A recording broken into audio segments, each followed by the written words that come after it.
អរុនសួស្តីពុកម៉ែបងប្អូនទាំងអស់គ្នាស្វាគមន៍សាជាថ្មីមកជួបយាយយើងនៅព្រឹកនេះដែរយាយយើងមានតម្រុយថ្មីសម្រាប់ពុកម៉ែបងប្អូនទស្សនានឹងមើលកំសាន្តលេខសារ៉ាំថ្ងៃទី24ខែ6 2025តម្រុយរបស់យាយគឺមានប៉ុណ្ណឹងហើយយាយក៏មានសបិននិយាយជូនពុកម៉ែបងប្អូនស្ដាប់កំសាន្តដូចគ្នាតាមមុននឹងនិយាយសបិនយាយក៏សូមពឹងពុកម៉ែបងប្អូនដែលចូលរួមទស្សនាទាំងអស់គ្នានេះកុំភ្លេចជួយចុចពាក្យ like share subscribe ឬក៏ដឹងឲ្យ channel យាយម្នាក់មួយផងមកនេះដើម្បីទទួលបានវីដេអូក្រោយៗក៏ដូចជាពុកម៉ែបងប្អូនចង់បានតម្រូវតាមមកក៏ភ្លេចចុច link និយាយដាក់លើ comment ហ្នឹងទៅនឹងឃើញតម្រូវតាមមកបងប្អូនទាំងគ្នា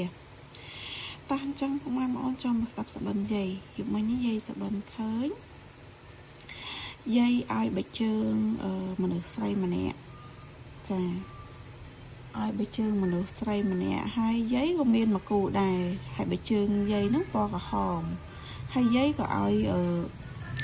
បើជើងមនុស្សស្រីម្នាក់ហ្នឹងក៏ពណ៌ក្រហមដូចគ្នាចាឲ្យគាត់មកគូយាយមកគូឃើញគាត់អត់មានបិជើងទេចាហ្នឹងហើយមនុស្សស្រីហ្នឹងខ្ទង់អាយុ26 27 28អីហ្នឹងចាអញ្ចឹងយាយក៏កាត់យក66 62 68 27 28 866 872 268អស់60និងអស់20